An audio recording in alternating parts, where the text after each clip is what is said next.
Hey, good morning, everybody, and welcome to your Wednesday, 6 a.m. now. Hope you got that hot cup of coffee. Might need a cold cup of coffee later on because, Stella, it's going to be hot out. It is. Good morning to you. I'm Stella Escobedo.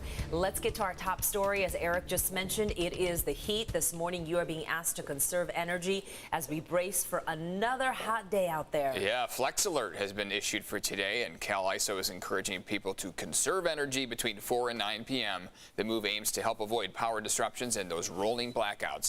So why don't we check in with Netta and see how hot it's going to be here today in San Diego. No, it's going to get warm. Yeah, inland, low 90s. That's what you're going to get to. Even at our beaches, 80 degrees. That's what's forecast for places like downtown San Diego. Our view of Cardiff this morning certainly shows we have the marine layer right along the coast, but it is pretty shallow. And let's show you why it's so hot. It's not just going to be hot, but it's also going to feel humid the next few days. This ridge right here, it was over Nevada. As it gets closer to the Four Corners states over the next couple days, it's actually going to bring on more heat for us and more unstable air sweeping in monsoon moisture. So that's what we're going to experience. Temperature is certainly going to feel warmer than they did yesterday. They are on the way up for the next few days. In fact, just wait till you see what Saturday's forecast looks like. For now, filling in on traffic here, and this just popped up. I want to take you down to the near the port of entry. This is right at San Ysidro, right on the 5 northbound at Via de San Ysidro. On the northbound side, this crash just showing up on the 5, so that may slow things down. We know it gets very busy near our border, especially in the early morning hours, so I'll keep you posted on any impacts this may have, and I'll send it back to you.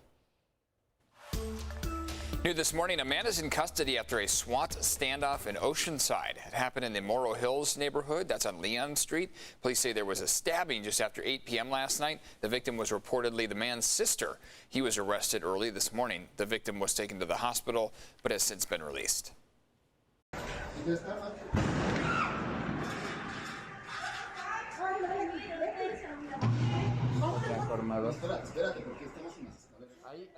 Look at that new video this morning of an explosion after a powerful 7.0 magnitude quake in Mexico. This was the power going out in Mexico City.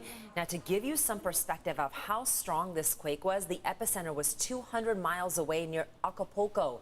Buildings rocked, swayed for about a minute.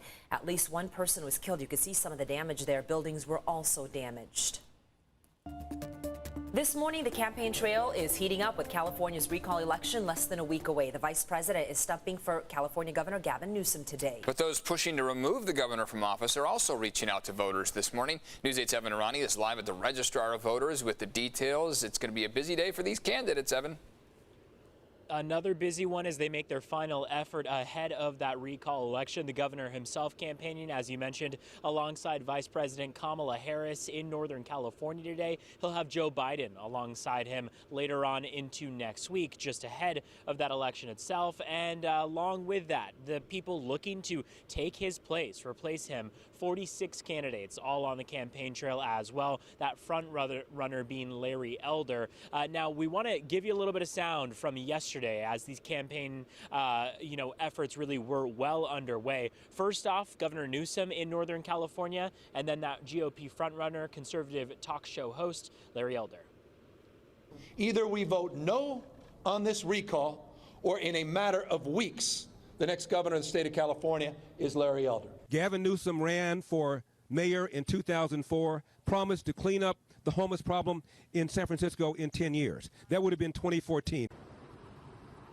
Now, according to the latest survey by the Public Policy Institute of California, if the recall election were held today, 58%, a majority of voters, would keep Governor Gavin Newsom in office. Amongst his challengers, conservative radio host Larry Elder is expected to be the front runner alongside 45 other candidates, including San Diego businessman John Cox and former San Diego Mayor Kevin Faulconer.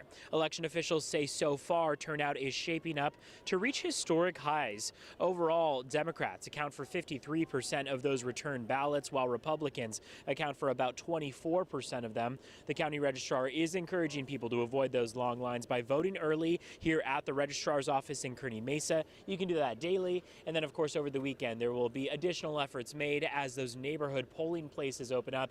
Keep in mind, regardless of the way you vote, your vote will count all the same. You can come in person to the registrar's office. You can also vote in those neighborhood locations. You also have the option, of course, to submit an absentee ballot or to drop your ballot off at a drop box location. Regardless of the method you choose, keep in mind it all needs to be done by September 14th at 8 p.m. In Kearney Mesa, I'm Evan Narani, News 8.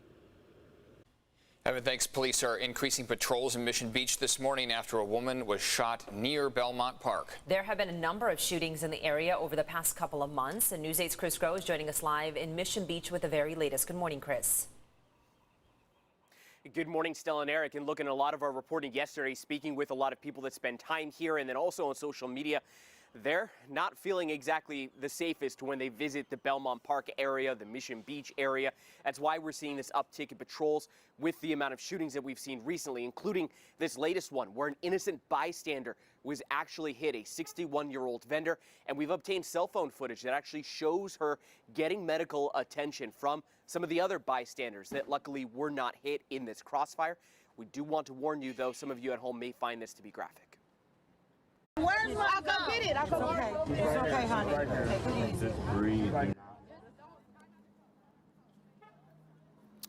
And so this shooting, this latest one, happened just after 9:30 p.m. on Labor Day. According to San Diego police, 4 men got into a fight near the bathrooms outside Draft Restaurant. As one of them ran away through the parking lot, he was shot at, and then he returned fire. 10 casings were found. One of those bullets hit the 61-year-old clothing vendor from behind in the shoulder, as you saw there in that cell phone video where they were really putting that medical attention. But she was packing up her car. She was getting ready to go home for the day. Now, other rounds hit nearby cars, but thankfully, no one else was shot. Kelly Sexton and her husband were inside their truck when they heard the gunshots and then saw just how close they came to being hit themselves. It went this way, the trajectory. So like if I was in the front seat, I'm sure it would have been a headshot.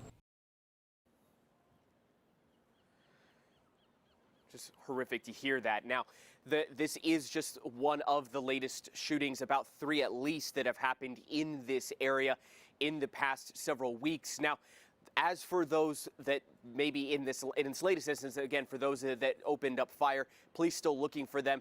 Only description right now that we have males in their late teens, early 20s. Eric and Stella. Chris, thanks for the latest there. A new push this morning to vaccinate more San Diegans against COVID-19. SeaWorld and Sharp Healthcare are hosting a pop-up vaccination site. This is a one-day event that will run from 11 a.m. to 3 p.m. and you'll get more than a vaccine when you go. You'll also get 2 tickets to Hallow Scream, SeaWorld's newest Halloween nighttime event. Participants can register in advance at myturn.ca.gov. Walk-ins are also welcome. And if you're going to be heading out there, just make sure you have lots of water because it's going to be a hot one. Yes, so start hydrating now. I was trying to make that like a goal to drink more water. Already had a cup down, so, you know, start adding that to your morning routine, especially the next few days as our temperatures rather do heat up and we feel more humidity. It's going to get more uncomfortable outside over the next few days. Into this weekend, that heat's going to stick around, literally stick around because we're talking mugginess. Right now, this is Del Mar's view. Look at those waves crashing, so pretty. We do have the cloud coverage. A lot of you are waking up to the marine layer, but it is fairly shallow. Then when that happens, it burns off pretty early. So Mount Woodson's east-facing camera, how beautiful. There's that early morning glow. Sunrise officially at 6:28, a minute later than it was yesterday. Our sunset at 7:04. Now, right now, 63 in Escondido, 63 in Poway, 67 in El Cajon, 71 for downtown San Diego, 69 in Chula Vista, and we are noticing some patchy fog forming. Otay Mesa, your visibility is not that great. Still noticing the clouds kind of sitting low. In Fallbrook, though, that's been a problem spot. A half-mile visibility for you now with that fog just sitting at road level right along the 15. 2.5-mile visibility in Oceanside. Humidity levels in the 80s and 90s. This is typical when we get that marine layer, that moisture coming in from the coast. But once the clouds burn off, I tell you, that sun's going to be quick to warm you up. And this is just the beginning of it. Our heat advisory advisory, in fact, for inland valleys doesn't even start until tomorrow morning, until Friday night. For the mountains, it's in place, and it's going to last until Friday night as well. But even Saturday is looking really, really hot. So overall, today's going to feel warmer than yesterday. Tomorrow will feel warmer than today. We're on our way up. 91 in Escondido today. Same with Ramona and El Cajon and Alpine. So some of our hotter spots, you'll be in the low 90s. 94 in Julian and 108 for Borrego Springs.